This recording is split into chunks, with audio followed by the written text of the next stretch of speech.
오늘 이 시간에는 구역회를 맞이해서 함께 새로운 말씀을 좀 나누고자 하는데, 원래 주보에는 우리가 욥기 말씀을 계속 나누고 있었잖아요. 사실 욥기 말씀을 준비하고 있었는데 아무래도 구역회를 우리가 준비하면서 교회에 대한 말씀을 좀 살펴봤으면 좋겠다라는 감동이 있었어요. 그래서 오늘은 좀 본문이 달리해서 로마서 8장 28절의 말씀을 가지고 함께 은혜를 나눴으면 좋겠습니다. 제가 책절 하나씩 나눠드렸잖아요. 오늘은 이 책자를 좀 보면서 우리가 함께 말씀을 나누고자 하는데, 첫 번째 페이지를 열어보시면 제 앞장 보시면, 장로님, 제 앞장 보시면 오늘 본문 말씀을 제가 담아놨거든요. 우리 함께 읽어봤으면 좋겠습니다. 장로님, 제 앞장이요. 제 앞장. 아닙니다. 우리 한 목소리 한번 읽어보겠습니다. 시작. 우리가 알거니와 하나님을 사랑하는 자, 곧 그의 뜻대로 부르심을 입은 자들에게는 모든 것이 합력하여 선을 이루느니라. 아멘. 우리가 이 본문의 말씀을 마지막에 우리가 살펴보도록 하고요. 우리가 찬찬히 좀 살펴보고자 합니다. 제가 어제 세미나 때문에 서울을 좀 다녀왔어요. 서울을 다녀오면서 이제 그 근처에 교보문고 강남점이 있었어요. 제가 과거 서울에 거주했을 당시에 제가 참 좋아했던 장소 중에 하나여서 교보문고 강남점을 들여봤는데, 여러 가지 이제 책을 보러 갔으니까 이제 참새가 방학하는 게 지나갈 수 없잖아요. 그래서 제가 참 책을 좋아하니까 훑어보다 보니까 이런 책 한 권을 좀 보게 되었어요. 살아나는 교회를 해보하다. 톰 레이너라는 분이 쓰신 책인데, 미국의 정말 많은 교회를 탐사하시고 해석하시고 죽어있는 교회를 살리는 컨설팅을 하는 그런 분이셨어요. 한국교회도 NCD라는 단체가 있습니다. 그래서 이 단체가 와서 이 교회의 건강도를 분석하고 이제 이야기해주는 그런 어떤 컨설팅 어떤 단체가 있거든요. 그래서 제가 살겠던 과거의 서울의 한 교회에서도 NCD 단체를 불러가지고 전송도를 다 이제 설문조사를 해요. 조사를 해서 이 교회가 얼마만큼의 건강도 지수를 가지고 있는지를 확인하고, 필요한 부분, 부족한 부분들을 그 단체 목사님이 오셔가지고 컨설팅해주는 그런 경우들이 있었거든요. 아마도 그런 역할을 했던 이제 지은인 것 같아요. 이분이 이제 미국의 수많은 교회를 컨설팅하면서 자신이 확인했을 때 많은 교회들 중에 죽어있는 교회. 사실 첫 번째 책은 어떤 책이냐면 죽은 교회를 부검하다라는 제목의 책이었어요. 근데 그 책은 제가 보고 싶지 않더라고요. 부정적인 내용들이니까. 두 번째로 쓰신 책이 뭐냐면 이거예요. 살아나는 교회를 해보하다. 먼저 죽어있는 교회를 먼저 분석하고, 그러면 반대로 성장하고 회복하는 교회, 죽었다가 소생하는 교회는 어떠한 특징을 가지고 있었을까를 그 나름대로 정리해서 쓰신 책이 바로 이 살아나는 교회를 회복하다라는 책이었어요. 이게 작년 말에 나온 최신간이거든요. 그래서 제가 이 책을 구매했습니다. 왜냐하면 바로 다음날 오늘 이 시간 부역회가 있었기 때문에 제가 한번 좀 흥미가 있어가지고 내려오는 길에 짧은 책이라서 기차 안에서 다 읽었어요.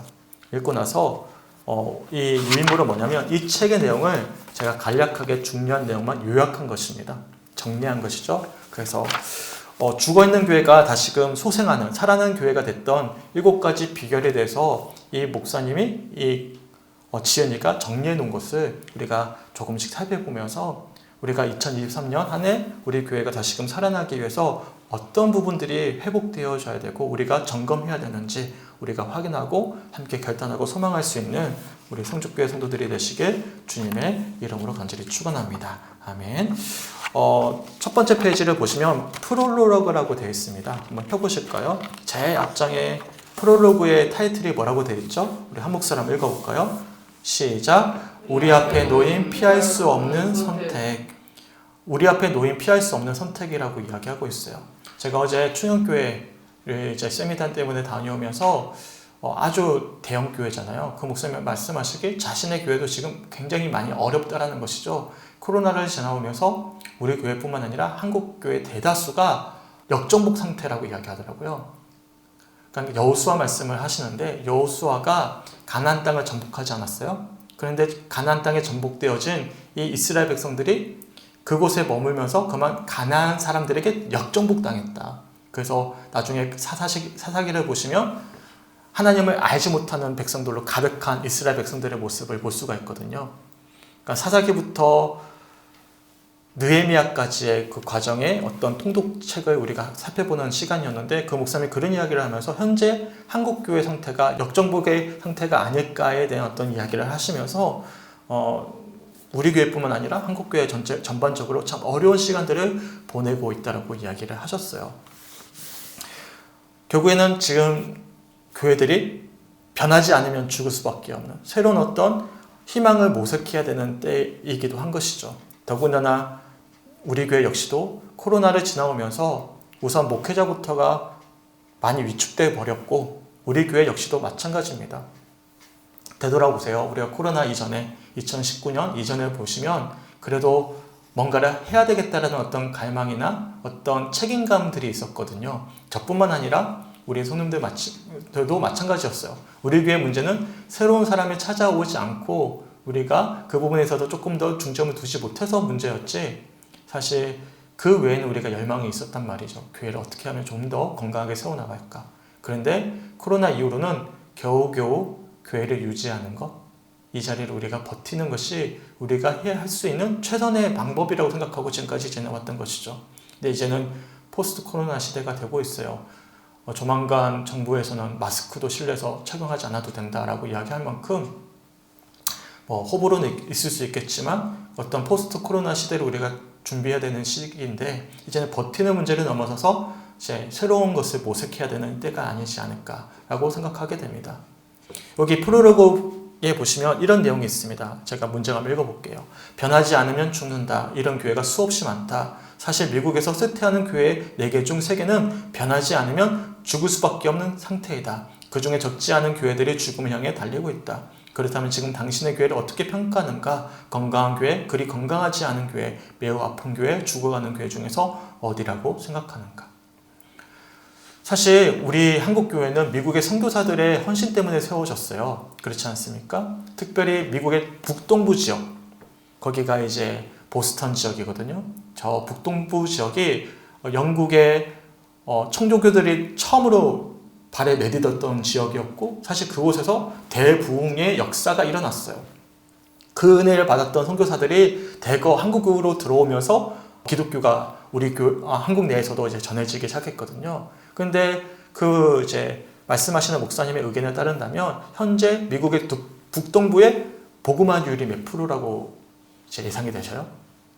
0.6%래요. 거의 사실 미정도 종족이나 다름이 없는 상태라고 이야기하더라고요. 감리교도 마찬가지입니다. 감리교의 첫 출발이 영국이었어요. 영국의 감리교 출발이 웨슬리 목사님부터 시작이 되어졌는데, 현재 영국의 복음화율은 몇 프로일 것 같아요? 그 목사님의 의견에 따른다면 2.6%래요. 그러니까 사실상의 기독교인의 인구가 전멸한 상태입니다. 이처럼 심각한 상태에 있다라고 이야기를 하더라고요. 왜 그랬을까? 당시에 그 큰 부흥의 역사를 이루고 지금보다 훨씬 더 놀라운 은혜들이 눌렸던 그런 어떤 은혜가 있었기 때문에 한국까지도 선교사들이 찾아왔는데 왜 그렇게 되어버렸을까? 이 목사님의 평가에 따른다면 변해야 되는데 변하지 않았기 때문이다. 건강하지 않은데 그냥 주저앉아 있었기 때문이다 라고 이야기하고 있는 것이죠. 그래서 이 프롤로그의 제목이 뭐냐면 우리 앞에 놓인 어떤 선택이라고요? 피할 수 없는 선택이라고 이야기하고 있어요. 구역기를 맞이하면서 우리가 코로나 이후로 새로운 것을 준비해야 되고, 사실 어려운 시간들을 우리가 영적으로 지나오고 있는 상태 속에서 저뿐만 아니라 우리 모든 성축교회 성도들도 피할 수 없는 선택 가운데 우리가 마주하고 있음을 기억하면서 우리가 다시 한 번 더 결단할 수 있는 그런 구역기와 어떤 오늘 이 시간이 되시길 주님의 이름으로 간절히 축원합니다. 그러면 우리 교회는 어떠한 교회라고 생각하세요? 건강한 교회입니까? 그리 건강하지 않은 교회입니까? 아니면 매우 아픈 교회입니까? 죽어가는 교회입니까? 다들 스스로 답변을 내려보셨으면 좋겠어요. 하지만 분명한 사실은 어떤 선택지가 우리들에게 주어지든 우리 교회는 지금 반드시 변화가 필요한 상태라는 사실을 우리가 함께 인지하고 함께 결단할 수 있는 우리 사랑하는 성축교회 성도들이 되었으면 좋겠어요. 그 다음 페이지 넘어갈까요? 이제 본격적으로 건강한 교회가 될 수 있던, 죽어가는 교회가 소성할 수 있었던 비결들에 대해서 7가지 나누어서 이 지은이가 이야기해주고 있어요. 첫 번째 비결이 무엇입니까? 인정과 책임이라는 거예요. 인정과 책임. 그러니까 죽어있는 교회가 소생하는 교회가 될 수 있었던 첫 번째 비결은 다름이 아니라 인정하는 것이고, 그리고 인정만 하는 것이 아니라 책임을 다하기를 결단하는 것이죠. 인정과 책임 밑에 보면 타이틀이 있죠. 한번 읽어볼까요? 시작. 남 탓을 하는 책임 전가에서 벗어나다. 그러니까 첫 번째 비결은 무엇이냐면 남 탓을 하는 책임 전가에서 벗어난다는 거예요. 그러니까 정직하게 우리 교회의 본 모습을, 우리의 모습을 먼저 돌아보고 우리의 부족함이 있다면 남 탓하지 말고 스스로 인정하는 것, 그것이 무엇보다도 중요함을 이야기하고 있습니다. 옆에 보시면 문장이 있잖아요. 제 위의 문장 한번 읽어볼게요. 죽어가는 교회들은 남들을 탓한다. 반면 소생한 교회들은 책임을 받아들인다. 그렇다면 죽어가는 교회들은 누구와 무엇을 탓할까? 이것은 이 지은이의 의견이 아니라 수많은 교회를 컨설팅하면서 남 탓을 하는 교회들의 특징들이 있대요. 항목들을 이제 수많은 항목들이 있는데 가장 반복적이고 대표적으로 이야기가 되어지는 6가지의 어떤 남 탓의 이유들을 이야기해주고 있어요. 첫 번째는 뭐죠? 다른 교회의 잘못이다. 두 번째, 예배 형식이 문제다. 세 번째, 목사 또는 성도의 잘못이다. 네 번째, 교단의 잘못이다. 다섯 번째, 지역사회의 잘못이다. 여섯 번째, 인구 통계의 잘못이다. 이처럼 참 다양한 탓이 있음을 이제 밝혀주고 있어요. 한번 돌아보세요. 우리는 이 6가지 대표적인 어떤 남을 탓하는 이유들인데 우리는 이런 탓을 하지 않았는가? 어떻습니까, 장로님? 우리 권사님들, 저희 아내도 아마 이런 어떤 이유를 대기 시작했을 거예요. 우리 교회가 왜 어려울까? 왜 오래된 동안, 작년 한 해 동안 힘든 시간들을 보냈을까? 내가 아니라 누군가를 탓하는 것, 그것이 아니라 우리가 먼저 인정하는 것이 우선임을 말씀해 주고 있어요. 아래에 있는 문장을 제가 한번 읽어볼게요. 회복 초기에, 아니 회복이 가시화되기 전에 나타나는 한 가지 공통점을 발견했다. 그것은 몇몇 리더들이 남들과 여타 상황들을 탓하는 행동을 하나님의 능력으로 멈춘 것이다. 그러니까 회복 초기에 회복되기 위해서 첫 번째로 보인 가시화됨, 그러니까 이미 시작되어진 눈으로 나타나는 현상들은 무엇이었냐면 몇몇 리더들이, 그러니까 모두가 아니에요. 잘 보셔야 돼요, 문장을. 모두가 아니라 몇몇 사람들이, 특별히 리더들이 남들과 여타 사항들을 탓하는 행동을 무엇으로 멈췄다? 하나님의 능력으로 멈췄다라는 것이죠. 남 탓을 하지 않게 되는 것, 나 자신을 돌아보게 되는 것, 누구의 은혜죠? 하나님의 은혜 속에서 그 은혜를 확인한 이들이 지금 이 자리에 함께 예배하고 또한 구역회를 하고자 우리가 소망하는 우리 성도님들이, 우리가 먼저 하나님의 능력 안에서 누군가를 탓하기 전에 먼저 우리 자신을 우리가 돌아보고 인정하고 책임을 다할 것이 우선임을 말씀해 주고 있는 것이죠. 이어서 읽어볼게요. 그들은 자신의 불순종에 대해 스스로 책임을 졌다. 그러니까 인정할 뿐만 아니라 책임을 졌다라는 거예요. 그들은 책임 전가가 아무런 도움이 되지 않고 상황만 악화시킨다는 사실을 깨달았다. 이처럼 소생하는 교회들의 특징은 리더와 교인들이 책임을 받아들였다. 그리고 하나님의 능력으로 그들은 전진했다. 다른 사람을 탓하며 책임을 돌리던 모습이 온데간데 없이 사라졌다. 그러니까 죽었다가 소생하는 교회들이에요. 그러니까 처음부터 부흥한 교회를 이야기하는 것이 아니라 이 책의 내용은 살아나는 교회잖아요. 그러니까 어려움 속에서 다시금 회복하는 교회들의 특징의 첫 번째 모습은 이처럼 인정과 책임을 확인하는 거예요. 그리고 하나님의 능력으로 다시금 전진하는 것이죠. 누군가를 탓하지 않는 것입니다. 이것이 첫 번째 비결임을 이 책에서 이야기해주고 있습니다. 그 다음 페이지 넘어가 볼까요? 비결 두 번째는 전통의 함정에서 벗어나기입니다. 밑에는 타이틀 한번 같이 한번 읽어볼까요? 시작. 전통을 위한 전통을 내려놓기 시작하다. 아멘. 우리 친구가 지금 미국에서, 제일 친한 친구가 미국에서 사역을 하고 있어요. UMC에서. 그 친구가 이제 유튜브에 자기 어떤 사역하는 이제 현장, 예배 현장의 모습을 올려놓더라고요. 제가 보거든요. 한 번씩. 그 친구가 이제 얼만큼 영어를 잘하나. 진짜 영어 잘 못하는데 정말 잘하더라고요. 사람이 환경을 부닥치면 참 잘하게 되는 것 같은데 유창한 언어로 영어로 설교하는 모습을 쭉 제가 보는데 재밌는 사실은요. 진짜 전통적이에요. 옛날 모습 그대로입니다. 그런 이야기 많이 들었잖아요. 저도 이제 어른 목사님들에게 교회를 부임했는데 그랜드 피아노가 저쪽에 있었대요. 근데 반대쪽으로 옮기는데 몇 년이 걸렸다고. 조금씩 옮겼다고. 왜냐면 위치를 옮기는 것조차도 사람들이 불편하게 여겼기 때문에. 우리가 전통의 함정에 벗어나야 된다. 그러니까 원래 우리가 가지고 있는 기본 고정관념이죠. 우리가 가지고 있는 전통의 문제를 내려놓고 정직하게 우리가 다시금 새롭게 부어주실 은혜를 소망해야 된다. 그런 어떤 내용들입니다. 한번 읽어볼게요. 문장을. 전통은 본질적으로 악이 아니다. 하지만 전통에 집착하면 그것은 우상숭배로 전락한다. 사람들에게 복음을 전하고 지역사회를 섬기며 세상을 변화시키는 일보다 전통이 더 중요해지면 문제이다. 그럴 때 교회는 전통의 함정에 빠진다. 일관성을 경건한 것으로 변화를 악으로 여기게 된다. 사실상 전통이 예배의 대상으로 변한다. 그러니까 변화에 대한 두려움을 이야기하고 있는 것 같아요. 사실 10가지 분류, 전통의 어떤 내용들, 사람들이 거부했던 이 지은이가 경험했던 컨설팅의 어떤 분류들이 이야기해주고 있는데 우리 교회와 완전히 일치하는 부분은 없어요. 하지만 그럼에도 불구하고 이 책을 통해서 우리가 이 챕터를 통해 우리가 확인할 수 있는 것은 변화를 두려워해서는 안 된다라는 것이죠. 우리 선생님들 대부분 굉장히 보수적이잖아요. 새로운 변화에 대해서 좀 두려워하는 부분들이 있어요. 단적인 예로 새로운 분이 오시더라도 우리가 쉽게 다가가지 못하잖아요. 변화의 흔적들이거든요. 그렇기 때문에 우리가 전통에서 벗어나지 못한다는 것이 단순히 이런 항목뿐만 아니라 새로운 변화를 우리가 사실 갈망하면서도 주저하는 그런 어떤 두려움이 있지 않았을까를 돌아보게 됩니다. 이 책에서는 10가지 문제와 분열을 일으키는 전통의 분류들이 이야기해주고 있는데 소개하면 이렇습니다. 예배 음악과 형식들. 예를 든다면 과거 우리 한국교회에서도 교회 내에서 어떻게 드럼을 칠 수 있느냐, 기타를 칠 수 있느냐, 그것 때문에 항상 설렁설레했거든요. 그렇지 않습니까? 근데 지금은 모든 교회가 다 드럼을 치고 있죠. 없어서 문제지. 두 번째, 예배 순서. 예배 순서도 마찬가지로 저는 바꾸고 싶어요. 충분히 찬양을 하고 그리고 자연스럽게 그냥 설교로 이어져가는 그런 어떤 예배 형식을 소망하는데 근데 변화할 수 있는데도 불구하고 안 하는 경우들이 이야기하는 거예요. 예배 시간이에요. 왜 하필이면 꼭 11시야만 하는가? 우리 11시가 딱 고정되어져 있잖아요.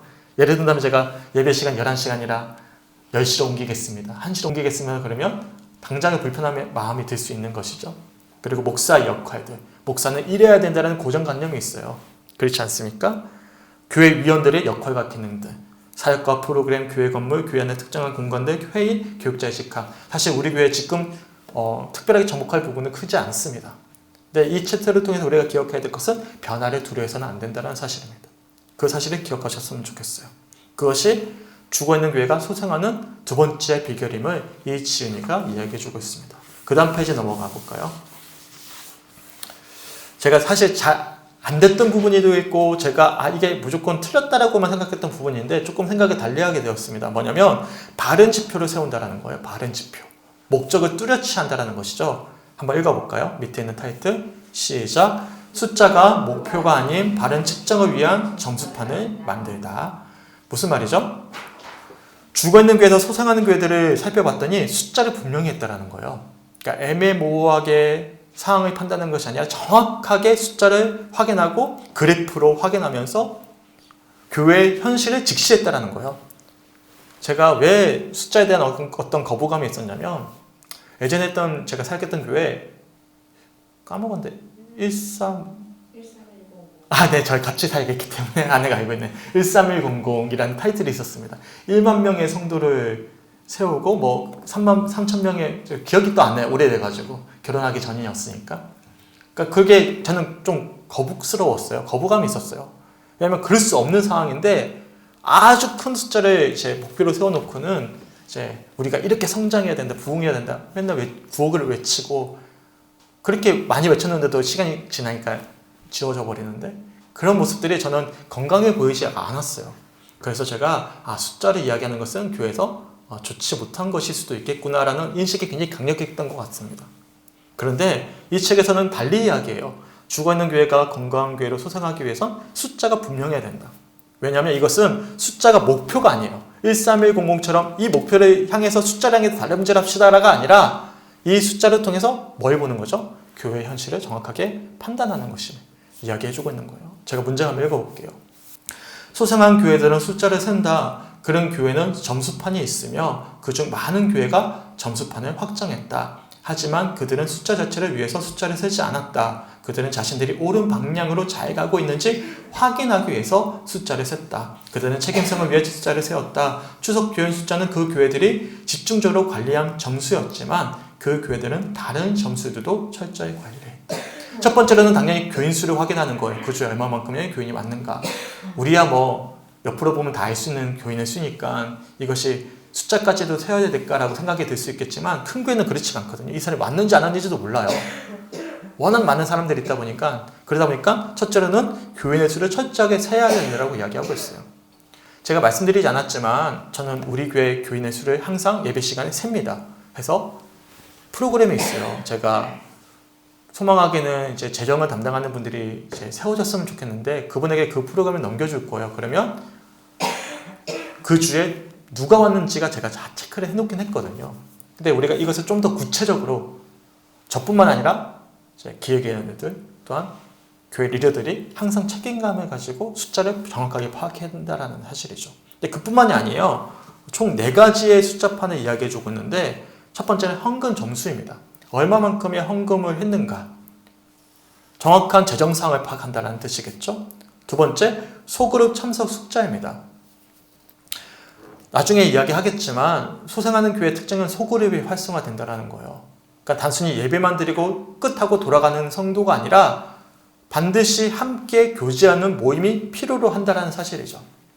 그래서 우리가 2월부터 리딩 지저스라는 그 책자를 통해서 우리가 함께 성경 통독하는 시간들을 가지고자 하는데 그때 저희가 2가지 소그룹을 만들고자 합니다. 왜냐하면 그것이 혼자만 읽고 통독하는 시간들이 아니라 함께 해야 되는 프로그램이거든요. 그래서 우선은 저와 제 아내가 리더가 되어져서 2그룹으로 나누어져서 우리가 함께 좀 이 시간들을 나눠보고자 하는데 우리 교회도 마찬가지로 새로 오신 분들이 계시잖아요. 그분들이 대부분 다 예배만 드리고 그냥 가셔요. 근데 이제는 그런 분들을 붙잡고 소그룹으로 함께 모여서 함께 이야기를 나누고 또한 함께 공부하고 또한 신앙을 함께 확인하면서 기도하는 그런 어떤 소그룹의 모임이 반드시 필요함을 강조합니다. 제가 어제 갔던 그 세미나도 마찬가지였어요. 충영교회 같은 경우에는 한 2,200명이 통독을 했대요. 한 해. 그것을 통해서. 근데 그 통독을 할 수 있었던 가장 큰 동력은 무엇이었냐면 소그룹이다. 거기는 순이라고 이야기해요. 우리는 이제 속회라고 이야기했지만 순 모임들이 함께 그날 읽었던 내용을 완독했다고 올려주고 은혜를 나누고 그런 시간들을 통해서 서로가 이끌어주고 또한 격려해주면서 함께 통독을 할 수 있었다. 무엇보다도 우리가 함께 나눌 그 2월달부터의 프로그램도 소그룹이 무엇보다도 중요하다라고 여러 차례 강조하는 것을 들었습니다. 그래서 여기서도 보니까 소그룹 참석의 숫자도 확인하게 함을 알 수가 있는 것입니다. 실제로 감리교회 내에서도 속회가 있잖아요. 사실 소그룹의 첫 번째 출발이 감리교회거든요. 그래서 열심히 속회가 이루어지는 교회들 보면 그 주에 모였던 인원, 속회 예배에 드렸던 인원, 헌금 액수, 그리고 얼마만큼 성경을 읽었는가 그런 부분들을 다 체크하게 되어 있거든요. 여하튼 그렇습니다. 그런 것을 의미하는 거예요. 세 번째, 회심자의 숫자. 이것은 좀 새롭죠. 단순히 예배만 드리는 인원이 아니라 정말 예수 그리스도를 믿는 제자로 세워진 사람들의 수를 우리가 확인하는 거예요. 단순히 교회 왔으니까 전부 다 아이고 좋습니다 라고 넘어가는 게 아니라 교회 리더라면 얼마만큼 우리 교회 성도들 중에 믿음의 성숙이 이루어냈는가, 회심했는가를 확인하는 숫자. 네 번째, 사역 점수판이에요. 한 해 동안 한 교회에서 얼마만큼의 사역이 잘 이루어졌는지를 이런 것들을 통계적으로 숫자로 화해서 정직하게 뭐가 부족한지를 체크하는 것이 죽어있는 교회가 소생하는 교회가 되었던 공통적인 특징이었다라고 이야기하고 있는 것입니다. 밑에 있는 문장 한번 읽어볼게요.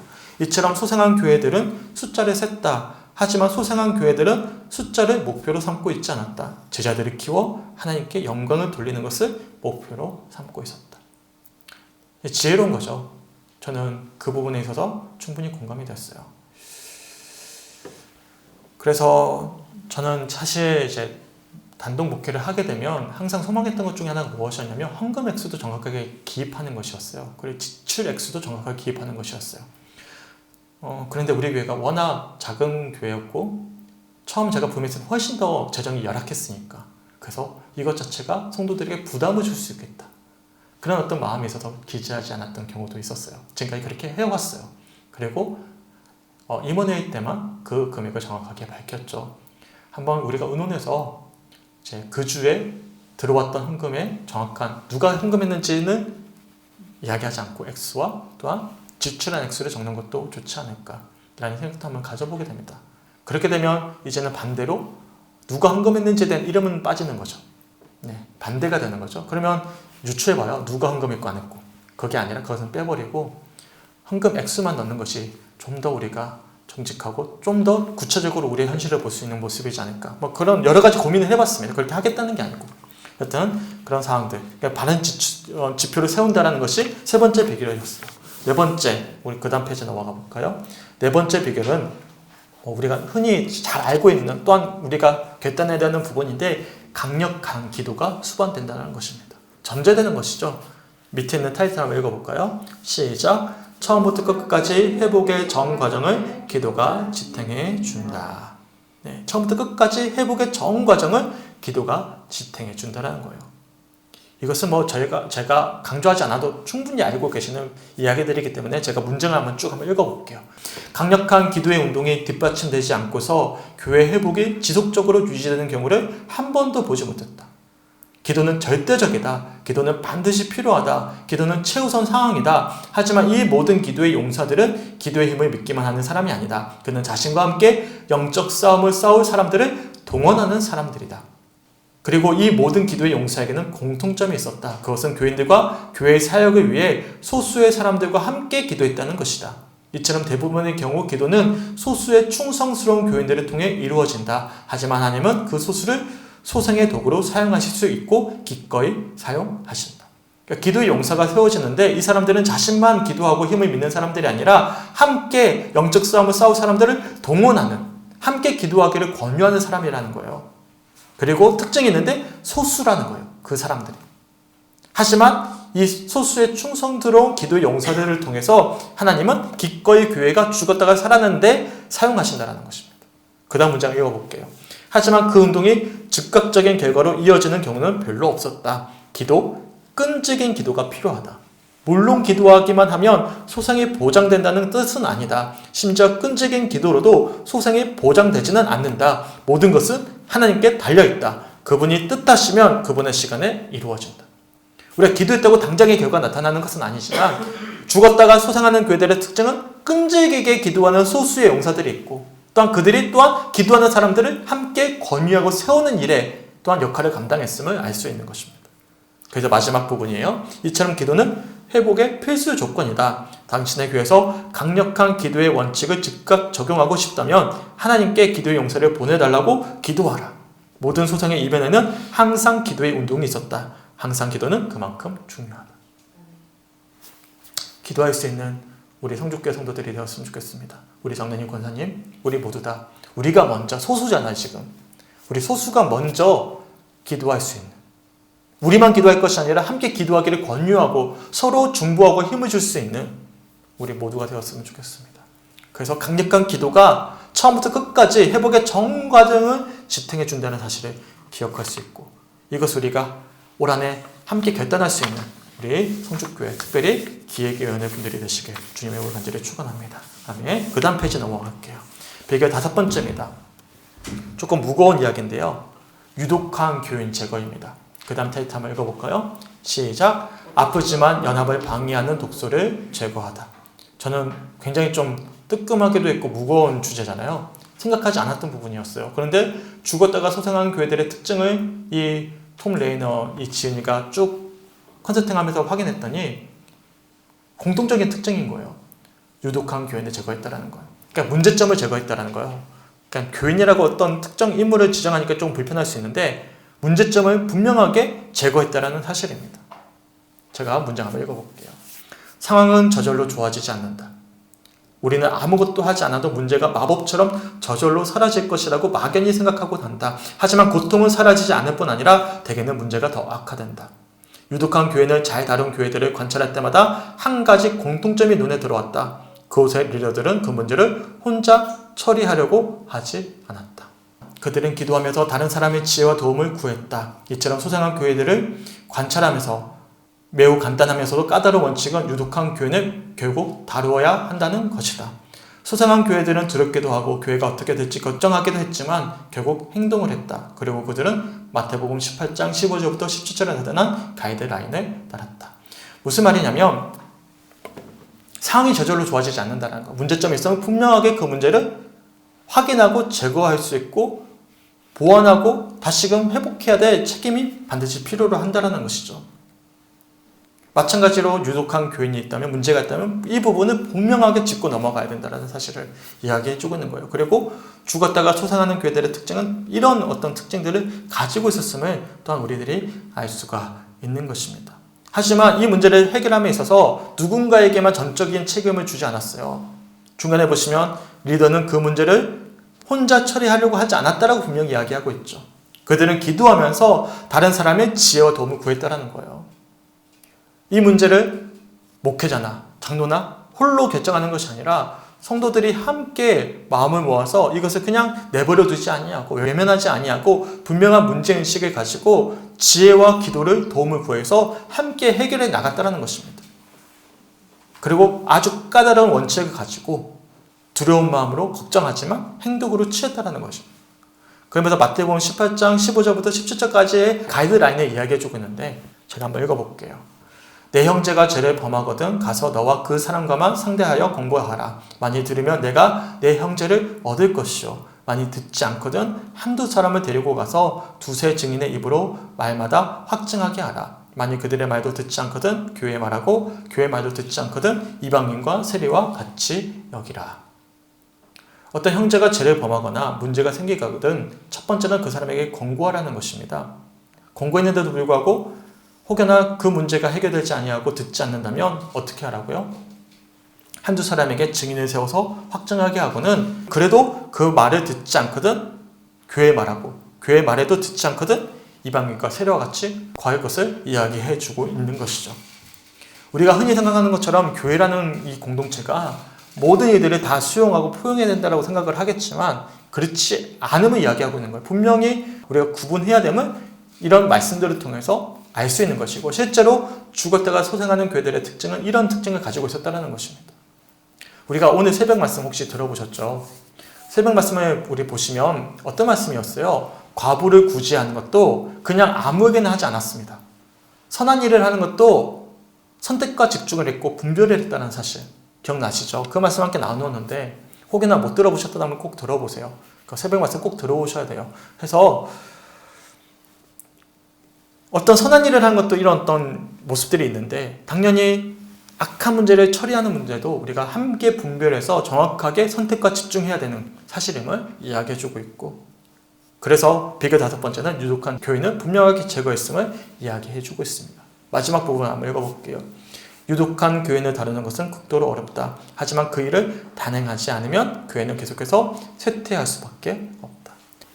그래서 이런 부분은 정확하게 해야 돼 기준점이 필요한 것이고 우리 교회 내에서도 마찬가지입니다. 이당의 문제, 영적인 어떤 공격의 문제, 또한 교회 전체 분위기를 흐트리는 문제의 부분에 있어서는 저는 단호해요.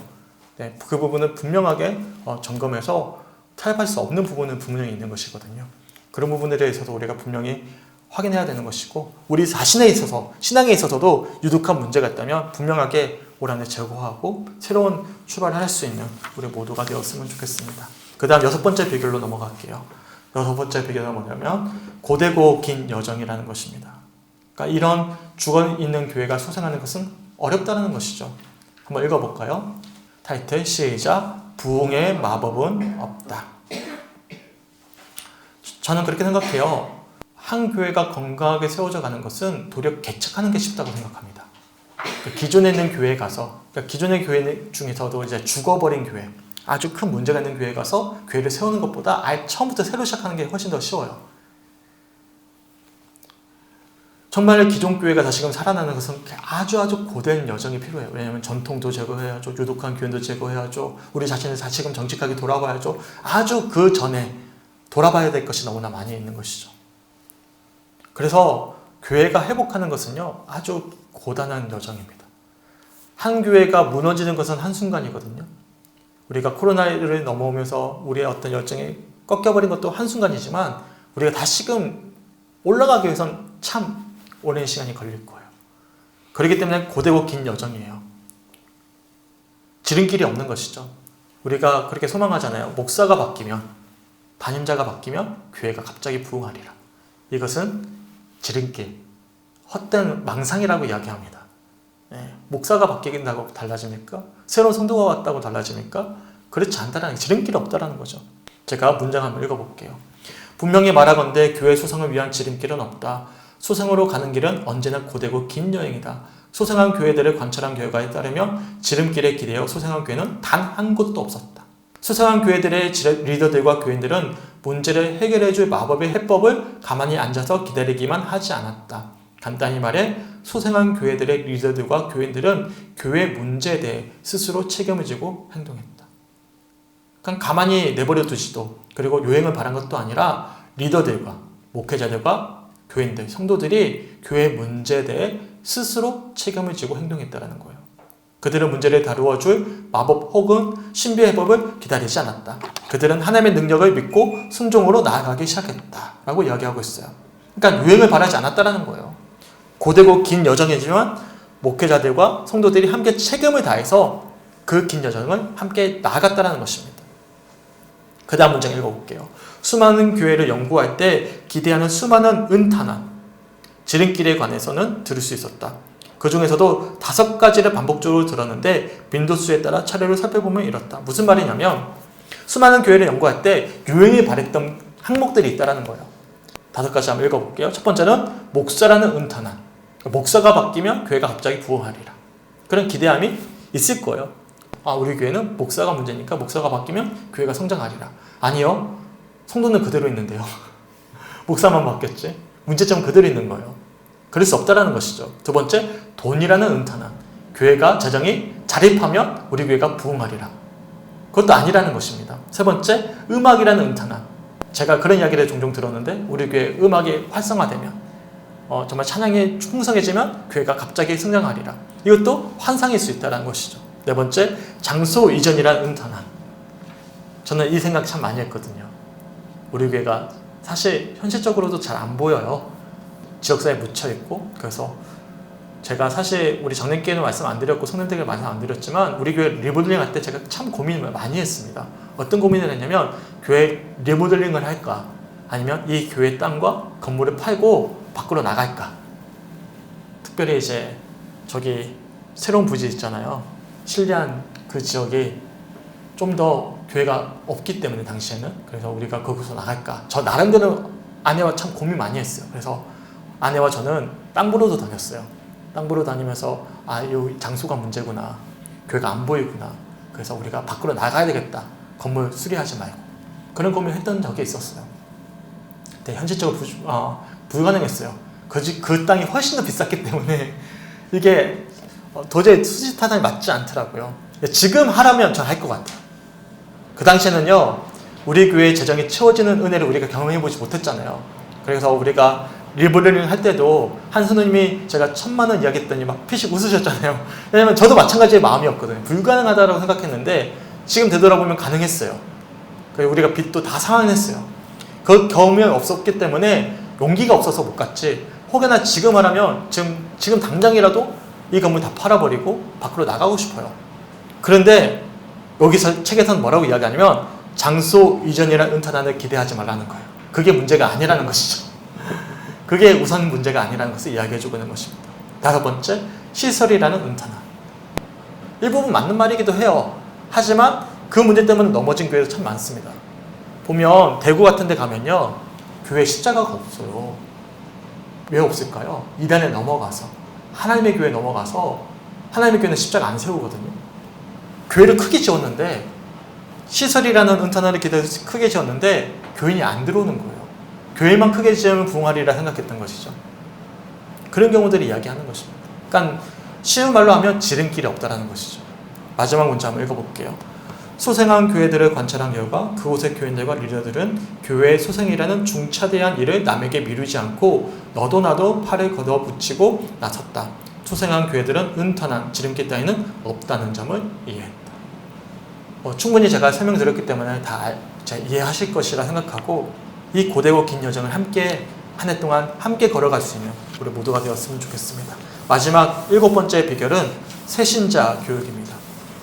타이틀 한번 읽어볼까요? 시작. 소그룹과 사역에 동시에 참여시켜 소속감을 느끼게 하다 라고 이야기하고 있어요. 새신자 교육이라고 이야기하니까 단순히 새신자만 이야기하는 것일 수도 있겠지만 우리 교회 같은 경우에는 우리 모두에게 해당되는 이야기예요. 소그룹 한다는 것은 소속감을 느낀다는 것입니다. 그러니까 교육한다는 것은 단순히 교인이 예배만 드리는 어떤 대상이 아니라 이 교인이 교회에 정말 교인으로 등록되어져서 함께 소속감을 가지고 사역을 동참시키는 교회들이 바로 건강한 교회, 소생하는 교회임을 이야기해주고 있는 것이죠. 제가 이 부분을 읽으면서 반성했던 부분이 있습니다. 그것은 무엇이었냐면 저는 그런 마음이었어요. 새가족분들이 오셔도 우리 교회에 오시는 분들이 다 다른 교회 다녔던 분들이고 심지어는 교회에 아직도 소속되어져 계시는 분들도 계시거든요. 그래서 어떤 생각이 있었냐면 이미 다니고 있는 교회가 있기 때문에 이분의 신앙이 정말 건강하기 위해선 그 교회로 돌아가야 된다. 그리고 문제가 있어서 나오는 것이 아니라 정확하게 좋은 상태에서 이야기하고 나와야 된다는 어떤 신념이 있었어요. 뭐라고 표현하죠? 아주 좀 저 나름대로의 어떤 청결한 마음을 가지고자 하는 그런 어떤 강박증 같은 것들이 좀 있었어요. 근데 이 부분에 의해서 제가 좀 반성이 되었어요. 스스로 주시는 감동대로 선택하세요라는 이야기를 항상 해왔거든요. 그리고 최대한 오시면 이야기하게 회복하셔서 원래 교회로 돌아가세요라고 제가 참 많이 이야기를 했어요. 근데 지금은 조금 반성했습니다. 이런 부분에 있어서 단순히 예배만 드리게 할 것이 아니라 충분히 이야기를 듣고 소속감을 느끼게 해서 붙잡아줘야 될 것도 우리 교회가 해야 되는 책임이구나 라는 것을 저 스스로 반성했던 계기가 된 것이죠. 그래서 이제부터는 좀 달리 생각해야 되겠구나. 저는 여전히 그 신념이 있어요. 무엇이냐면 목회자가 교회를 옮길 때도 상처받아서 옮겨서는 안 되는 것이고 성도가 교회를 옮길 때도 상처받아서 옮기면 안 돼요. 왜냐하면 그 상처는 또 다른 상처로 이어질 수 있기 때문에 아름다운 것을 본 적이 별로 없어요. 상처받아서 옮겨서. 그렇기 때문에 저는 항상 선한 것을 바라보기 있기 때문에 그런 어떤 마음은 있겠지만 이것은 제 신념일 뿐 죽어있는 교회가 소생한 교회가 되기 위한 건강한 비결이 될 수 없다는 사실을 제가 스스로 확인하게 되었던 것입니다. 무슨 말씀이냐면 교인들이 소속감을 느껴야 된다는 것이죠. 이것은 우리 교회 모든 성도들과 동일합니다. 우리 성도들도 교회 소속감을 느끼셔야 돼요. 책임감을 느끼셔야 되는 것이죠. 자, 문장 한번 읽어볼게요. 소생한 대부분의 교회들은 무의미한 교인 등록 방식에서 의미 있는 교인 등록 방식으로 전환했다. 교인은 그저 자신이 할 일을 하고서 보상을 받는 사람이 아니다. 교인은 자신을 희생적으로 내어주고 희생적으로 섬기는 사람이다. 성경적인 교인 자격은 받는 것이 아니라 줄 때, 섬김을 받는 것이 아니라 섬길 때 주어진다. 제가 쭉 읽었지만 이 부분은 성도님들이 꼭 다시 한 번 더 읽어보시고 확인하셔야 돼요. 성도는 단순히 예배 드리고 가는 존재가 아닙니다. 책임을 다하는 거예요. 더 나아가서 자기를 희생하면서 하나님의 뜻을 소망하면서 또한 바라는 자세를 가진 사람들이 바로 성도임을 우리들이 이 문장을 통해서 확인할 수가 있는 것이죠. 이를 위해서 교회는 소그룹 사역과 동시에 그들을 참여시켜 소속감을 느끼게 한다는 것입니다. 그래서 2월 달에 우리가 리딩 지저스를 하면서 소그룹으로 함께 모이고자 해요. 새로운 분들도 기존 성도들과 함께 한 그룹으로 묶여가지고 우리가 어떻게든 그분들을 이제는 우리 교회에 소속될 수 있도록, 왜냐면 우리 교회 예배하신 지가 한 4, 5개월, 6개월 넘어가시기 때문에 이제는 강력하게 붙잡아야 되겠다는 생각이 듭니다. 이를 위해서는 목회자뿐만 아니라 우리 성도님들도 함께 관심을 가지시고 붙잡아 주시고 또한 함께 기도해 주시면서 보내주셨던 분들이 우리 교회에 정확하게 정착할 수 있도록, 더 나아가서 성주 지역에 보면 상처받았던 성도들이 참 많아요. 저는 사실 그분들이 원래 교회로 돌아가기를 소망하면서 기도했는데 아니구나, 상처받아서 교회를 정하지 못하고 있다면 우리가 붙잡아줘야 될 책임도 있는 것이구나 라는 생각을 가지고 우리가 좀 더 적극적으로 그런 분들을 찾아가면서 또한 교회를 세워감에 있어서 우리가 힘을 낼 수 있길 소망합니다. 마지막 문제 한번 읽어볼게요. 소생한 교회들을 관찰한 결과 그 교회들 대부분이 이런 혁명에 참여했다는 사실을 발견했다. 거의 의미 없는 교인 등록 방식을 매우 의미 있는 교인 등록 방식으로 바꾼 것이다. 그리고 의미 있는 교인 등록을 위해 흔히 사용된 도구는 새신자 교육이었다. 새신자 교육이라는 것이 단순히 교육이 아니라 소속감을 느끼게 하는 것입니다. 함께 소속감을 느낄 수 있도록 우리가 함께 목회자뿐만 아니라 성도들이 그 교육에 참여했음을 이야기해주고 있는 것입니다. 이처럼 7가지 내용을 시간이 많이 갔는데 제가 빨리 말하다 보니까 말이 많이 꼬였어요. 7가지를 쭉 이야기했습니다. 첫 번째 뭐죠? 인정과 책임입니다. 남 탓을 하는 책임 전가에서 벗어나는 거예요. 두 번째 뭐죠? 전통의 함정에서 벗어나는 거예요. 전통을 위한 전통을 내려놓기 시작한 것입니다. 세 번째 뭡니까? 바른 지표를 세운 것입니다. 숫자가 목표가 아니라 바른 측정을 위한 점수판을 만들었다. 정확하게 현실적으로 보았다는 것이죠. 네 번째, 강력한 기도. 처음부터 끝까지 회복의 전 과정을 기도가 지통해 주었다는 것입니다. 다섯 번째 뭡니까? 유독한 교인을 제거했다. 아프지만 연합을 방해하는 독소를 제거했다는 것이죠. 여섯 번째는 고되고 긴 여정인데 이것을 함께 감당했다는 것입니다. 그러니까 부흥의 마법은 없다는 것이죠. 함께 기도함으로 끈질긴 인내 속에서 교회가 회복되어지고 소생했다는 사실입니다. 마지막 7번째, 새신자 교육. 소그룹과 사역에 동시에 참여시켜 소속감을 느끼게 했다는 것이죠. 그리고 마지막 에필로그, 마무리입니다. 살기로 선택한 교회들의 열매라고 이야기하고 있습니다. 살기로 우리가 선택하면 반드시 열매를 맺게 되었다. 중요한 것은 선택하는 거예요. 결정하고 우리가 의지적으로 결단하는 것입니다. 그럴 때 열매는 반드시 하나님께서 맺게 해주신다는 사실입니다. 마지막 에필로그 옆에 있는 문장 한번 함께 읽어봤으면 좋겠습니다. 우리 마지막으로 이 문장이 좀 길긴 하지만 우리가 결단하는 마음으로 한 목소리로 한번 읽어봤으면 좋겠어요. 시작. 자, 그렇다면 소생한 교회들에 대한 관찰 결과를 어떻게 마무리해야 할까? 한마디로 정리하자면 소생한 교회들은 살기로 선택했다. 그 선택은 힘들었다. 그 선택은 위험했다. 그 선택의 열매는 때로 고통스러움이 많지 느리게 나타났다. 그 선택은 지독히 고통스러웠다. 그 선택은 자신보다 하나님과 남들을 우선시하는 태도를 필요로 했다. 그 선택은 희생적이었다. 하지만 결과적으로 그 선택은 삶의 선택이었다. 변하지 않으면 죽는다라는 말은 변하면 산다라는 말과 짝을 이룬다. 좋은 소식은 살기로 선택하는 교회들도 많다는 것이다. 더 좋은 소식은 그런 교회 리스트에 한 교회를 더할 수 있다는 것이다. 그 교회는 바로 당신의 교회가 될 수 있다. 뭐라고 이야기합니까? 변하지 않으면 죽는다는 말은 달리 표현해서 변하면 산다라는 거예요. 변하면 산다. 좋은 소식은 살기로 선택한 교회들도 많은데 그 교회가 오늘 이 시간 우리의 교회가 될 수 있다 라는 문장으로 이 책이 맞춰집니다. 소망하기는 2024년 한 해 동안 우리 성주교회가 살기로 선택한 교회, 그래서 열매를 맺어갈 수 있는 그런 2024년 한 해 우리 교회 모습이 되시길 주님의 이름으로 간절히 축원합니다. 아멘. 이처럼 제가 어제 내려오는 기차 안에서 이 책을 읽으면서 저 자신을 돌아볼 수 있는 어떤 다양한 지점들도 있었고 성도님들과 또 함께 나누었으면 좋겠다는 감동이 있어서 정리했어요. 분량이 그렇다고 적은 책은 아니지만 간략하게 중요한 내용들만 요약해서 정리했습니다. 놔두고 가지 마시고 집에 가셔서 오늘 들었던 말씀을 한 번 더 기억하시면서 점검해 보셨으면 좋겠어요. 그리고 우리 교회가 어떤 부분이 부족한지 연약한지 다 알고 계시잖아요. 그것을 한 번 더 점검해 보시면서 기도 제목으로 삼으셨으면 좋겠어요. 더 나아가서 다른 사람 탓, 환경 탓하지 말고 우리가 먼저 이것을 결단하면서 우리가 먼저 소수이지만 기도의 용사가 되어져서 이런 교회가 세워져감에 있어서의 은혜를 누렸으면 좋겠습니다. 교회가 왜 건강하게 세워져야 될까? 교회의 건강은 성도의 영적인 건강으로도 이어질 수 있기 때문에 그렇습니다. 반드시 이어지기 때문에 그렇죠. 우리가 살기 위해서 또한 무엇이 살아야 됩니까?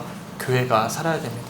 우리가 함께 결단하고 소망할 수 있는 그런 시간들이 되었으면 좋겠습니다. 우리 함께 찬양하고 기도했으면 좋겠는데 제가 이 사이에 악보를 넣어드렸거든요. 우리에겐 소원이 하나 있네 라는 찬양의 악보를 제가 이제 마지막 부분에 넣어드렸는데 우리 함께 찬양하고 우리 함께 기도했으면 좋겠습니다. 함께 찬양합니다. 우리에겐 소원이 하나 있네. 주님 다시 오실 그날까지 우리 가슴에 새긴 주의 십자가 사랑 나의 교회를 사랑케 하네.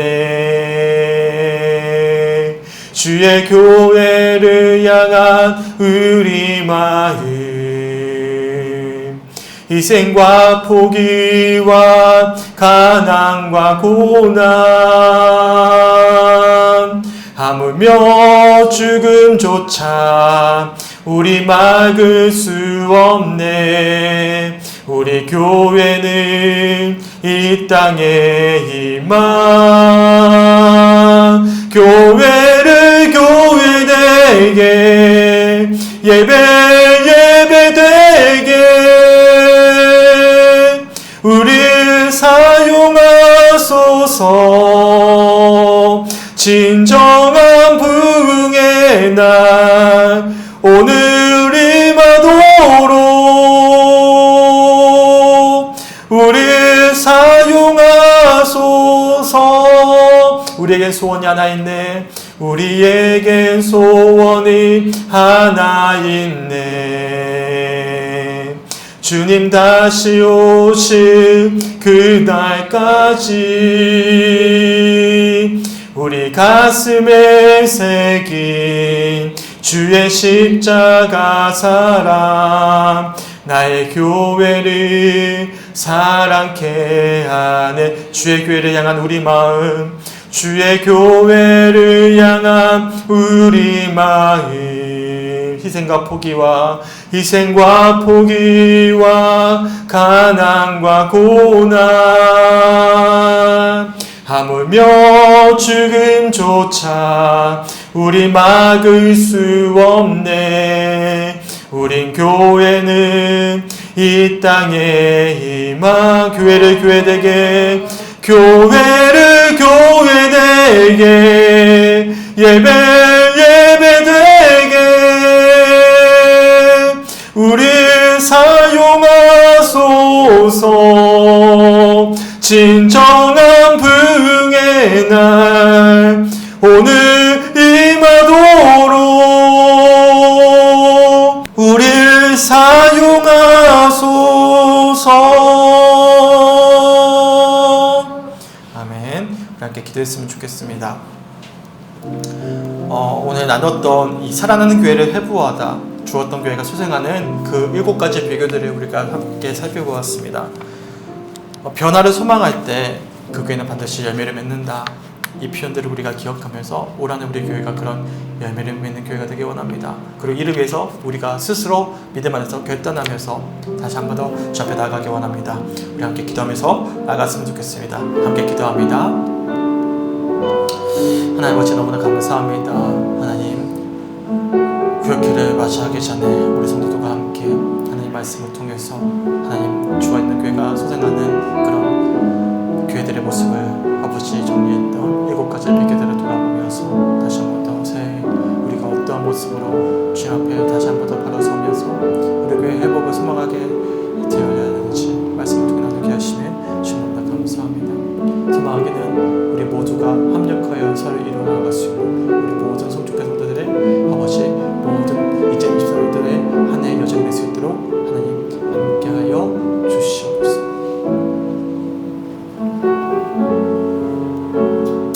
주님 너무나 감사합니다. 구역기를 함께 하기 전에 아버지 죽어있는 교회가 수상했던 7가지 비결을 아버지 책을 통해서 또한 말씀을 통해서 나누게 하시며 주님 너무나 감사합니다. 함께 나눴던 이 말씀들이 또한 이 내용들이 우리 마음 가운데 새겨져서 올 한해 우리의 믿음의 결단으로 이어지게 하시고 또한 귀한 열매를 맺어갈 수 있는 2024년 우리 성축교회 모든 사역의 모습들 또한 성도들의 신앙의 여정이 될 수 있도록 하나님 축복하여 주시옵소서. 이를 위해서 우리가 함께 마음을 모아 결단하고 소망하고 또한 계획을 세워나갈 수 있는 구역회와 또한 앞으로의 모든 사역의 여정이 될 수 있도록 주님 함께하여 주시옵소서. 감사드리며 우리를 사랑하시는 예수 그리스도의 이름으로 간절히 기도드렸습니다. 아멘. 마지막으로 한 가지만 더 봤으면 좋겠어요. 제가 시간이 많이 갔다라는 것 촉박함 때문에 말도 꼬였지만 제일 중요한 걸 빠뜨렸습니다. 우리가 본문 말씀을 읽어보지 않았는데 제 앞에 보시면 오늘 본문 말씀을 제가 넣어놨거든요. 우리가 한 몫을 한번 읽어봤으면 좋겠습니다. 예, 본문 말씀 로마서 8장 28절 말씀 한 몫을 한번 읽어볼게요. 시작. 우리가 알거니와 하나님을 사랑하는 자 곧 그의 뜻대로 부르심을 입은 자들에게는 모든 것이 합력하여 선을 이루느니라. 아멘. 하나님을 사랑하는 자 곧 그의 뜻대로 부르심을 입은 자들은 누구입니까? 바로 이 자리에서 예배하고 있는 우리 모두입니다. 우리 모두가 합력하여질 때 뭐를 이룬다고요? 선을 이룬다. 그러니까 이 살아나는 교회가 될 수 있는 가장 결정적인 핵심은 무엇입니까? 우리가 함께하는 거예요. 합력하여 선을 이루는 것입니다. 소망하기는 우리가 하나님을 사랑하기에, 또한 부르심을 입은 성도자 또한 직분자에게 우리가 모든 것을 합력하여 선을 이루어 나갈 수 있는 2023년 충주교회 모든 사역의 일정이 되시길 주님의 이름으로 간절히 축원합니다. 아멘.